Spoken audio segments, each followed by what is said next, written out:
Oke, masih analisa produk dan proses manufacturing ya. Jadi kemarin kita sudah mencoba memasuki tahap awal dalam perencanaan pabrik ya. Kita harus tahu apa yang kita buat ya, apa yang kita produksi.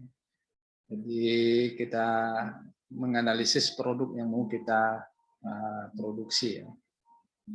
Kita pretelin, kita cari komponennya, kadang dan dilanjutkan dengan pembuatan bom, daftar bom, kemudian nanti di situ ada informasi berapa jumlah komponennya, kode komponen, kemudian dari mana komponen-komponen tersebut kita peroleh, ya, apakah dibeli atau dibuat sendiri. Nah, hari ini kita masuk ke tahapan yang kedua. Setelah produknya kita tahu, nah berikutnya adalah kita pertanyakan bagaimana cara buatnya ya, bagaimana cara buat produknya.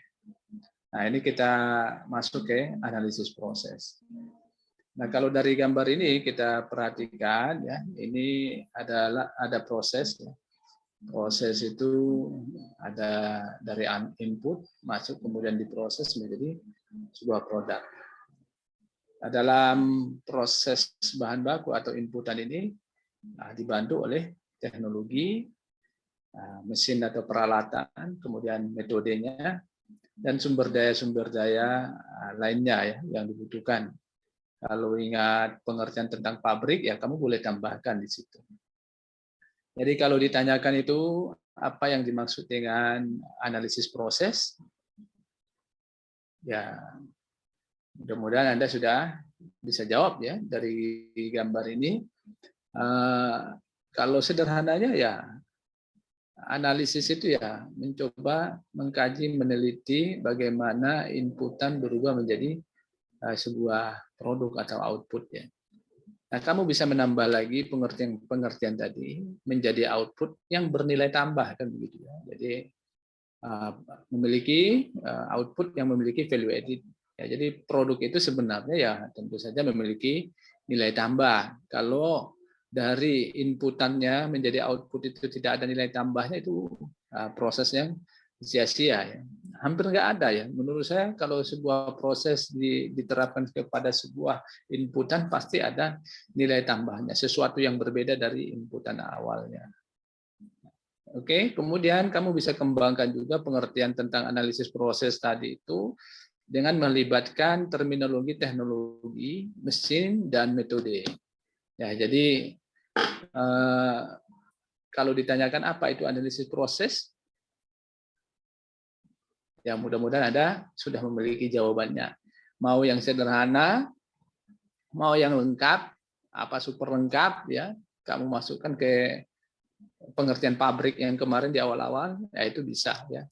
Yang jelas di sana adalah teknologi yang mengubah bahan baku atau material atau inputan menjadi output ya atau produk ya, barang jadi gitu ya.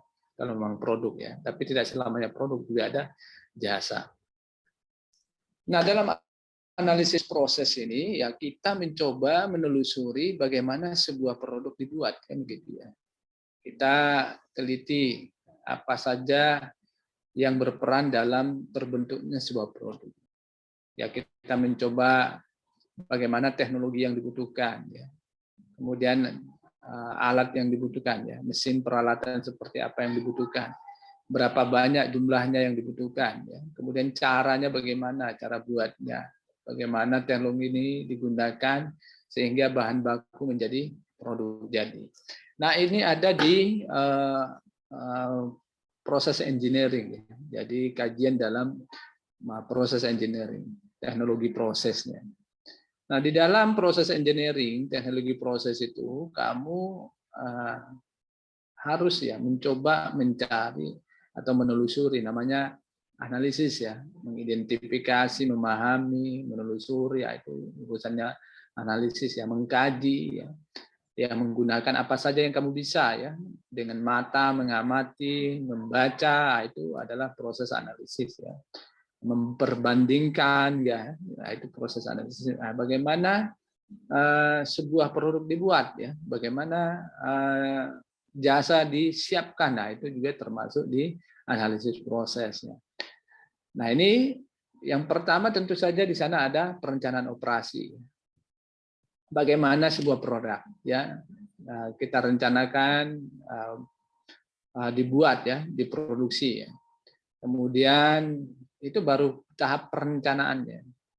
Kalau saya mau buat kue bolu, ya, nah itu apa saja yang harus saya siapkan, bahan bakunya, prosesnya itu seperti apa, ya, teknologi yang digunakan, pakai mesin apa, ya, metodenya, ya, caranya, ya, mau dikukus 1 jam 2 jam, itu kan metodenya, ya. Nah, kemudian dikukus, nah itu kan teknologinya dikukus, ya, kemudian menggunakan apa, alat kukus, ya itu kan mesin dan peralatannya. Nah, itu direncanakan bagaimana cara buatnya. Kemudian ditetapkan, ya, tahapan operasinya, apa dulu yang harus dilakukan untuk membuat sebuah kue bolu, apa yang harus dilakukan pertama kali, ya, bahan bakunya disiapkan, persiapan bahan baku seperti apa, dicuci, ya, atau diapalah gitu, ya, ya itu yang harus kita tetapkan, ya, tahapannya seperti apa. Tidak boleh membuat kue bolu itu telurnya apa, ya, ya misalnya, ya, airnya duluan yang dituang, kemudian baru telurnya, baru tepungnya, itu urutannya yang nggak benar, ya, berarti tahapannya tidak benar. Kemudian yang dibicarakan di proses engineering itu ada pemilihan mesinnya, alat pakai apa, pakai alat seperti apa, ya, dan itu juga nanti akan ada sesi sendiri bagaimana memilih mesin, ya. Nah, tapi untuk gambaran di sini juga akan dibicarakan, nah, mesin seperti apa yang digunakan, ya, kemudian spesifikasinya seperti apa, begitu, ya, apakah otomatis, ya, atau manual, lah itu dibicarakan di pemilihan mesin dan peralatan ini. Dan tentu saja juga sekalian ditentukan berapa jumlah mesin yang dibutuhkan, ya. Kemudian dilanjutkan dengan perencanaan peralatan pembantu kalau sekiranya ada alat-alat pembantu. Nah, jadi buat kue bolu tadi, ya, kita perlu apa itu, mixer gitu, ya. Kemudian alat pembantunya apa gitu, ya. Ada sendok lah apa gitu, ya. Atau ada plastik begitu, ya. Nah, itu alat-alat bantunya ditentukan. Kemudian standar produksinya. Nah, kira-kira ini kita berproduksi per jam, per produk itu berapa jam, ya, standar produksi, ya. Jadi ya kalau ambil mata kuliah Bu Siti itu ada apa, ya, pengukuran waktu kerja, itu dia masuk di sini, ya, di standar produksi. Nah, hasil kajian proses engineering itu dibuat dalam, kalau kita kelompokkan, ya, pada umumnya ada dalam 2 kategori, ya. Yang pertama itu production routing dan yang kedua adalah proses chart, ya. Jadi hasil kajian atau analisis proses atau proses engineering kita itu bagaimana sebuah produk dibuat, kita sajikan dalam production routing dan proses chart. Nah, ini yang kita bicarakan hari ini adalah production routing dan proses chart. Nah, production routing itu apa? Jadi kamu tahapan pertama, ya, harus buat production routing-nya, apa itu? Langkah-langkah, ya, operasi yang diperlukan dalam mengubah bahan baku menjadi produk jadi, atau tahapan-tahapan tadi, ya. Apa yang harus dilakukan? Nah, itu harus ditentukan dulu. Membuat sebuah kue bolu seperti apa tahapannya? Membangun sebuah rumah tahapannya seperti apa, ya? Atau membangun mulai dari fondasi, kemudian tiang-tiangnya, ya, kemudian apa, baru dindingnya gitu, ya. Nah, itu langkah-langkah operasinya ditentukan. Kemudian informasi yang diperlukan pada production routing itu adalah nama dan nomor komponen yang akan dibuat, ya. Ini kamu bisa lihat dari daftar BOM yang kemarin yang kamu buat, ya. Jadi di situ ada nama dan nomor komponen, ya. Kemudian ada di situ gambar kerja, ya. Nah, jadi sebenarnya ini hampir semuanya ada di BOM, ya. Nah, kemudian ada macam dan nomor operasi kerja. Jadi berapa jenis, ya, berapa banyak, ya, operasi kerjanya. Kemudian kita berikan kode-kode atau penomoran terhadap setiap operasi kerja tadi. Kemudian peralatan yang digunakan, kemudian waktu standar yang ditetapkan untuk masing-masing setiap tahapan operasi kerja tadi. Nah, itu production routing ya. Kita buat dulu tahapan atau langkah-langkah operasi dalam membuat produknya. Nah, ini production routing bisa disajikan dalam bentuk tabel seperti ini. Ya. Nah, ini production routing, nama benda kerja, ini jack stand ya. Jenis material ya, besi tuang ya. Ini nomor gambar 20 ya, bagaimana cara membuat jack stand ini ya. Nah, ini tahapannya tuh ya kita harus kaji dulu ya, kita analisis ya untuk cara buat jack stand gimana. Kemarin kamu sudah bongkar jack stand-nya. Kemudian kamu sudah tentukan ya bagian-bagian mana yang harus dibuat dan mana yang harus dibeli, kan begitu ya. Nah, ini misalkan ini untuk contoh kasus ini saya ambil dari buku literatur dan saya sederhanakan ya. Jadi anggap aja operasi kerjanya hanya 3. Nah, ini nomor operasi kerja ya, 1, 2, 3, kemudian operasi kerjanya apa ya. Operasi kerja pertama itu membuat permukaan ya. Kemudian mesin apa yang digunakan? Pakai apa nih? Turret lathe ya. Nah, itu. Kemudian ada alat bantunya enggak? Tool jigs fixture-nya ya. Nah, ini ada cak ya kebutuhannya. Nah, ini ada berapa jam per unit ya. Nah, proses untuk membuat permukaan ini ya menggunakan mesin turret lathe itu kira-kira butuh berapa lama untuk 1 unit produk ya. Nah, dan ini satuannya jam ya.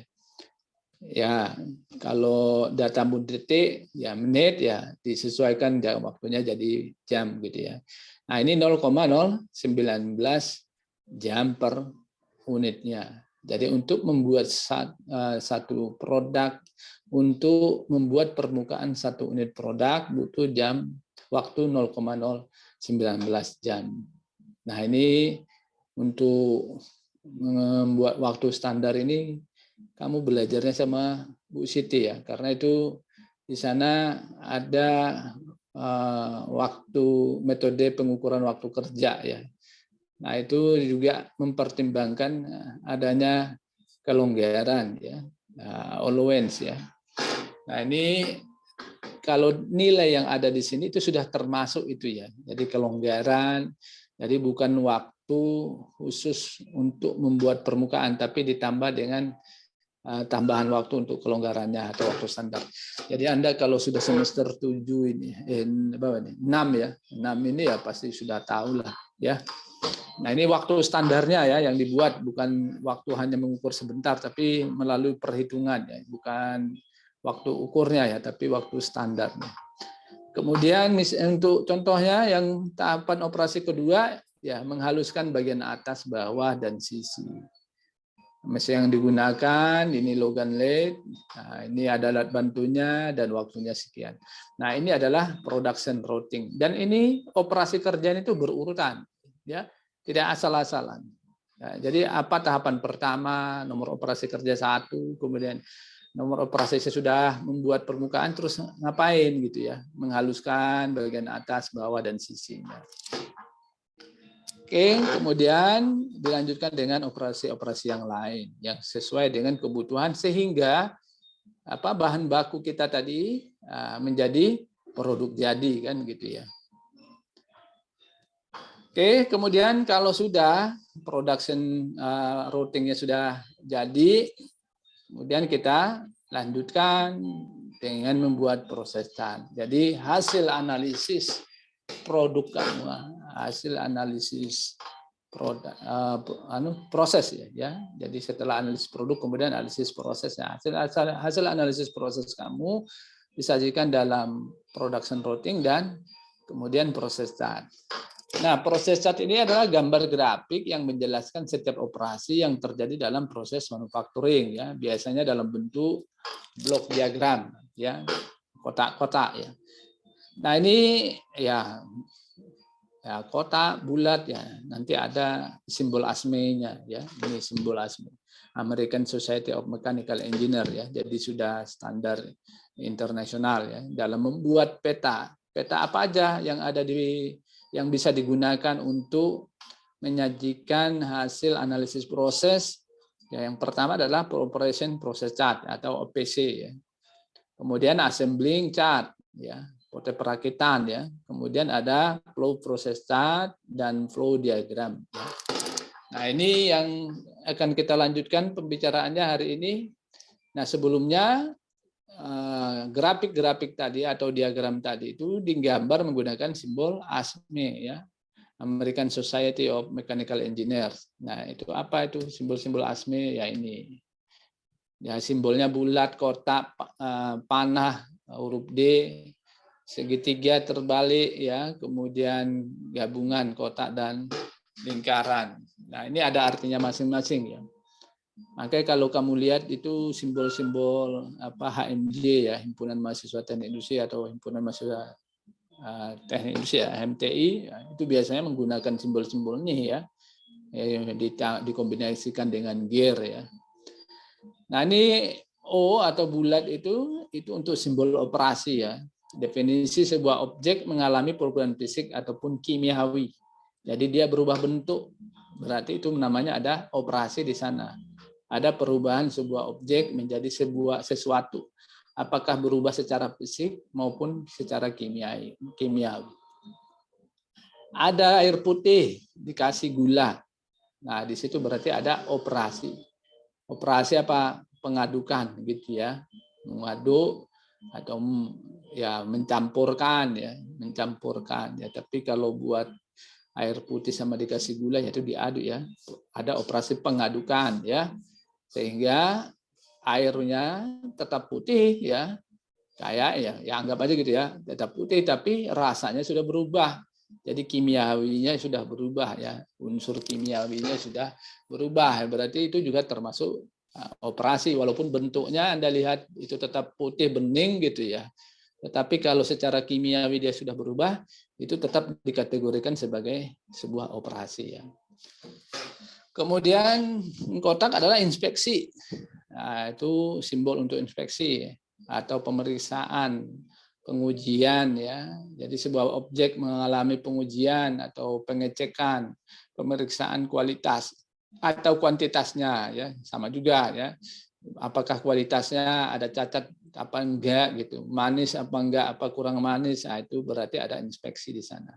Atau inspeksinya ada melihat kelengkapannya, kuantitasnya. Ini sudah jumlahnya, ini di packing ya, kemudian isinya 10, sudah 10 belum, nah, itu secara kuantitas ya. Nah, itu berarti masuk ke proses inspeksi ya, Berbeda dengan operasi ya. Nah, jadi kalau inspeksi dia hanya untuk pengujian. Kalau misalnya kamu bawa ke lab ya itu juga termasuk inspeksi. Oke. Kemudian ada panah transportasi ya. Ini menunjukkan objek berpindah dari satu lokasi ke lokasi lainnya gitu ya. Kemudian D itu menunggu. Nah, delay ya singkatannya ya. Kemudian ini untuk objek atau material atau bahkan benda kerja atau operator atau fasilitas kerja tidak mengalami kegiatan apapun ya, atau dia diam. Jadi objeknya diam. Nah, itu berarti menunggu ya, diberikan simbol D. Kemudian segitiga ini menyimpan atau inventory. Nah, objek disimpan dalam jangka waktu lama. Dan kalau mau dikeluarkan itu harus ada izin khususnya. Jadi kalau misalnya di tengah proses produksi, kemudian barangnya ditaruh di antar departemen, ya itu kelihatannya dia berhenti ya,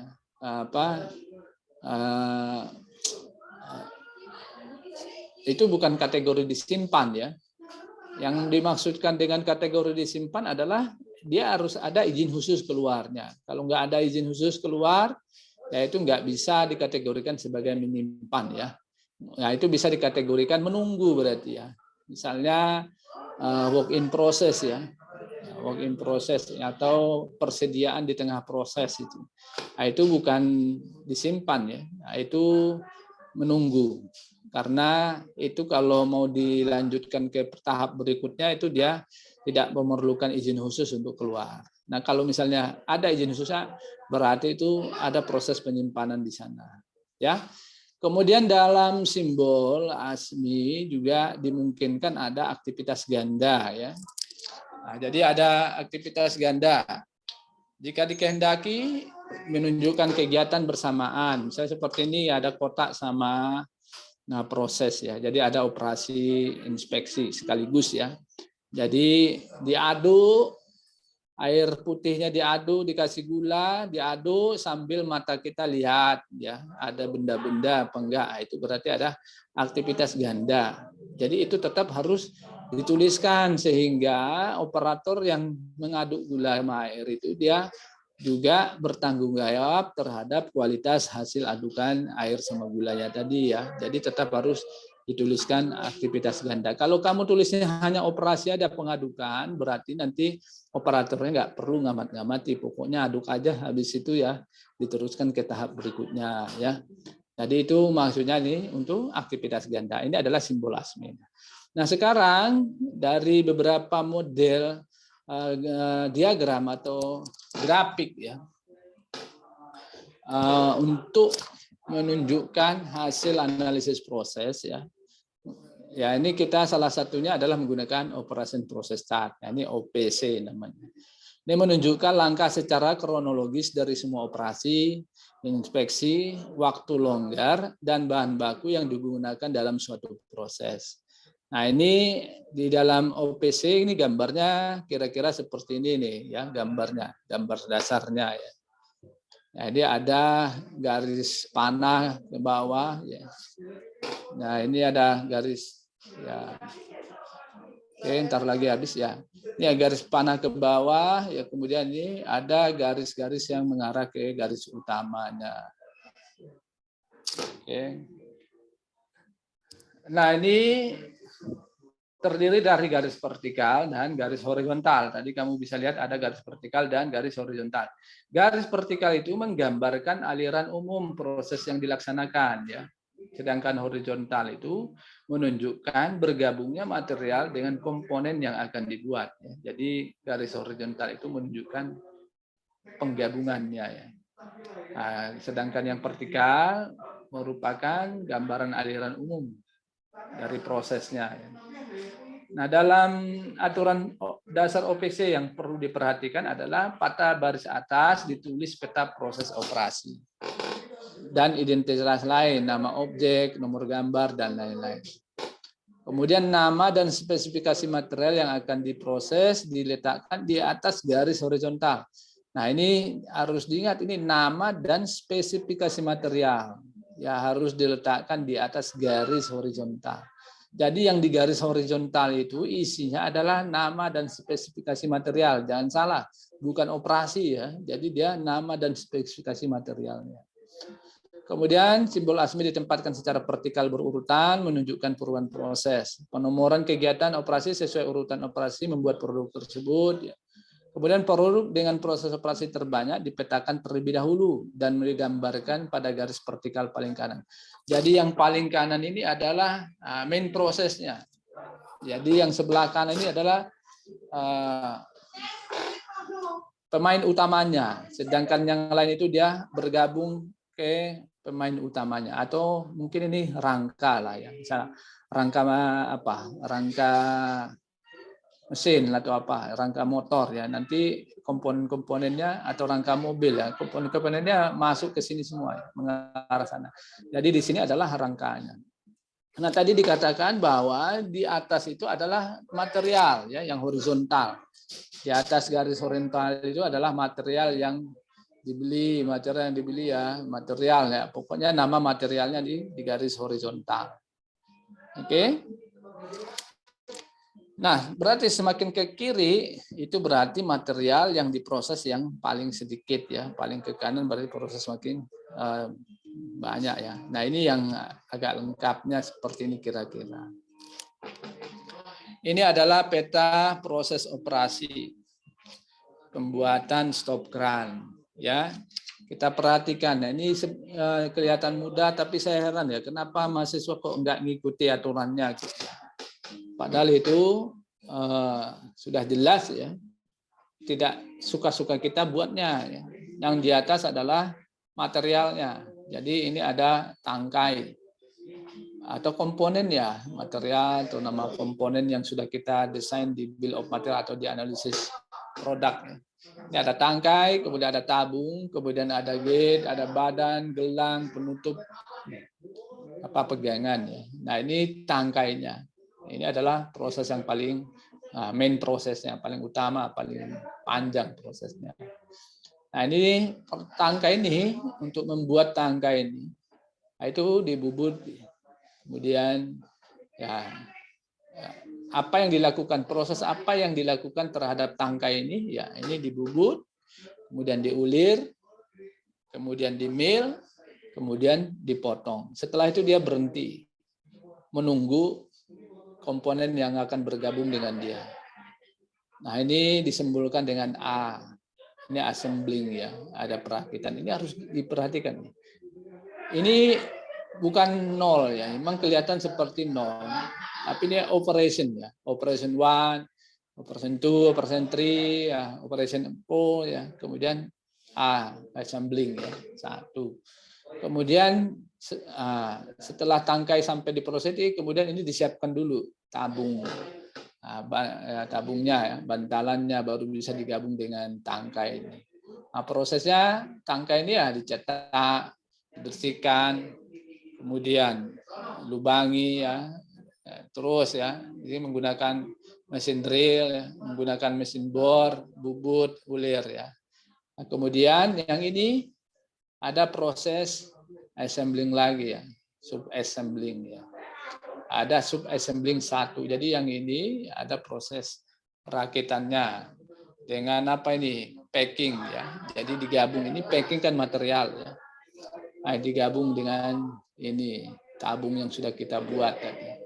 Kemudian nanti ini udah jadi, baru digabung dengan tangkainya tadi. Oke. Nah, jadi ini menggambarkan tahapan dalam proses pembuatan produknya ya. Nah, yang harus diperhatikan berikutnya adalah penomorannya. Ya. Penomorannya dimulai dari yang paling kanan, 1, 2, 3, 4. Ya. Tidak 5, tidak ini assembling ya. Beda ini A. Maka ke sebelahnya 5 di sini, 6, 7, 8, 9, 10. Ya, ini sub assembling 1. Ini assembling. Kemudian lanjut lagi sebelahnya. 11, ini operasi 10, operasi 11, 12, 13, 14, 15, 16, 17, 18, 19 terus begitu ya. Ya. Nah, jadi jangan sampai salah lagi ya untuk membuat peta proses operasi. Anak teknik industri nggak bisa buat teknik peta proses operasi ya. Nah, peta proses operasi ini juga bisa dilengkapi dengan waktu tadi, waktu standarnya. Jadi bubut ini berapa menit? Ya, 0,09 jam misalnya. Itu ditambahkan di sini waktunya. Itu akan lebih baik. Sehingga orang bisa mengetahui juga dari gambar OPC ini berapa lama bubutnya ini ya, berapa lama ngulir, berapa lama ini ngemil ya, kemudian motong berapa lama. Ya ini ya diberi, bisa dikasih tambahan waktunya ya. Oke, kemudian begitu terus nanti di mana dia bergabung, ya ini selesai digabung ke sini, ini selesai, ini A3 selesai, assembling 3 selesai, masuk gabungan dari assembling A4 ini ya. Ini apa ini? Gelang ya, gelangnya digabung dengan itu ya. Buat gelang itu dilubangi ya dengan mesin apa ini? Drill ya, kemudian dipotong. Ya, begitu terus. Kemudian ya sampai terakhir nih ada assembling ya untuk kasus dia ini. Ya, kemudian di proses assembling 9 ini apa ini ya? Ini kalau dilihat ini seperti packing ya. Proses packingnya ya, karena di sini ada apa? Box, kotak. Ya ini dilihat horizontal ya. Jadi staples. Kemudian label ya. Kemudian bungkusnya. Ya, ini proses pembungkusan ya. Oh, 34 ini proses pembungkusan. Kemudian ini box kotak ya. Nah, disiapkan ya. Kemudian ini di staples, di label, dikasih label, kemudian jadi, kemudian ini produknya stop keran jadi, sesudah dilakukan ini ya, I1 inspeksi. Jadi inspeksinya terakhir di sini sebelum dibungkus atau di packing ya. Ya, assemblingnya sih. Nah, ini proses OPC. Kemudian yang berikutnya flow proses chart. Ya, melukiskan aktivitas proses produksi secara lebih detail dibandingkan peta OPC yang menguraikan kegiatan produktif dan non produktif ya. Jadi bedanya untuk FPC ini sebenarnya hampir sama ya, cuma lebih lengkap. Di sini ada informasi mana kegiatan produktif dan non produktif. Nah, ini bisa kan untuk mengkaji produktivitas suatu pekerjaan ya. Nah, suatu proses. Nah, ini petanya bisa dipakai ya. Kemudian ada hidden cost. Nah, ini alat analisis untuk mengeliminir, mengkombinasikan operasi. Nah, jadi kalau misalnya ada yang non produktif bisa digabung nggak dengan yang produktif ya, seperti itu ya. Kemudian bisa juga untuk analisis untuk handling, untuk menentukan jarak perpindahan, waktu yang terbuang sia-sia ya, ini menggunakan FPC, flow process chart ya.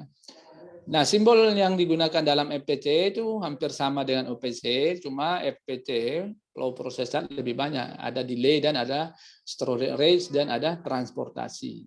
Nah, kalau di dalam OPC ya simbolnya hanya bulat tadi ya, kemudian inspeksi ya, kemudian panah nggak ada panah ya, cuma hanya garis-garis saja. Jadi nggak ada panahnya ini ya. Hanya garis-garis ya, horizontal, vertikal, kemudian simbol operasi dan